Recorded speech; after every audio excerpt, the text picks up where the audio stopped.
Hello, everyone. My name is Evelyn Correa, and I have handouts. Yes, I love handouts, and we can make some copies too for folks in the audience. Maybe we can have you guys can share that.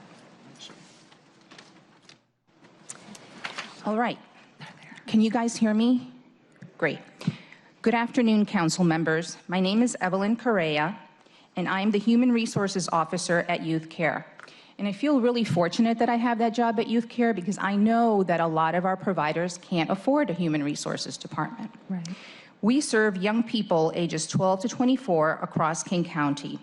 As of today, we have about 300 staff. We also have over 30 open positions. So thank you for the opportunity to speak about the importance of an annual inflation adjustment for human services agencies.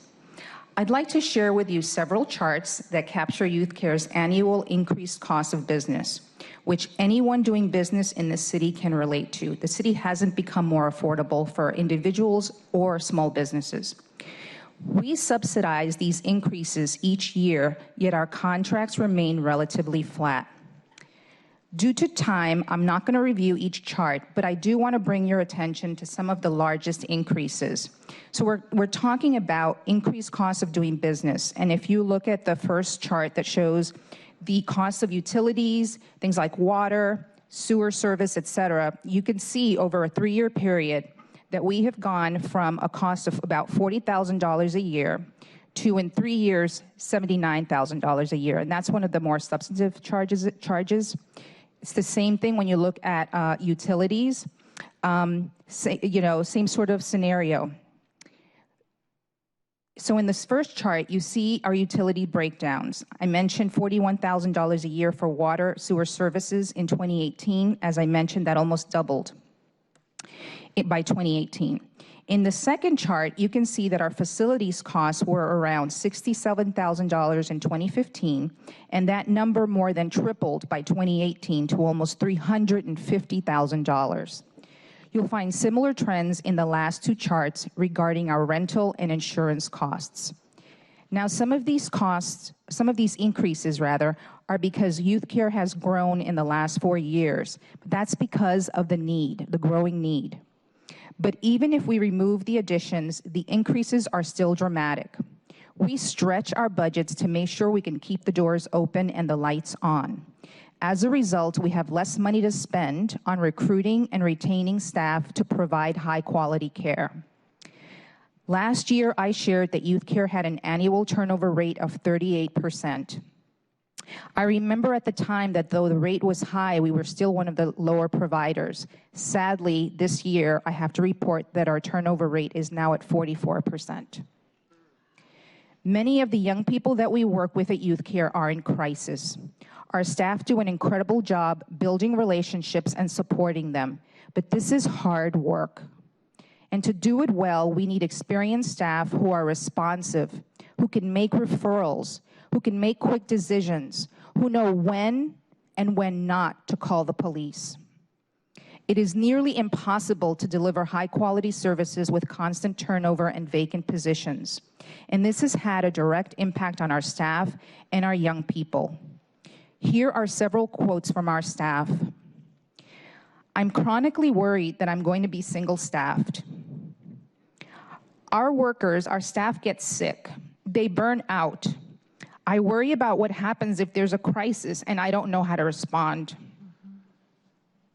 Another employee said, "I've been here for 1.5 years and I am now the most senior member on my team. The implications of that are terrifying."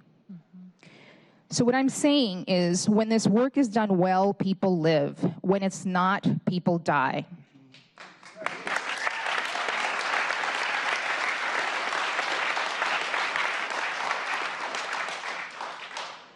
Also recognize the impact of these conditions on young people. As you heard from Tristan, having a trusted, consistent staff member is key to finding stability. That staff member is a lifeline. When that lifeline is cut short, we do damage. It's a misconception that young people are homeless because they prefer to be outside. But we need to be honest about what we're inviting them into, because it is legitimate for a young person to wonder, what should I come inside for if I can't have stability? Why should I rely on someone if I know they're going to leave? The young people living outside aren't there because they want to sleep under a bridge. They're there because they crave, they need community. Providers must be able to replicate that inside. Otherwise, we are failing our youth. The last thing I want to do is end on equity.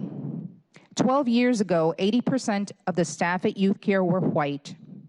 We have worked hard to live out our values of diversity, equity, and inclusion. And I am proud to say that we are now 54% people of color and immigrants, including at leadership positions.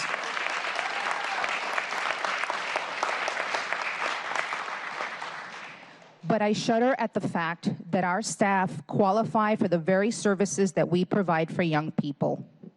My life's work has been about access and opportunity for Black, brown, and LGBTQ identified people. That's why I work in human resources. My consciousness hurts to invite them to this reality.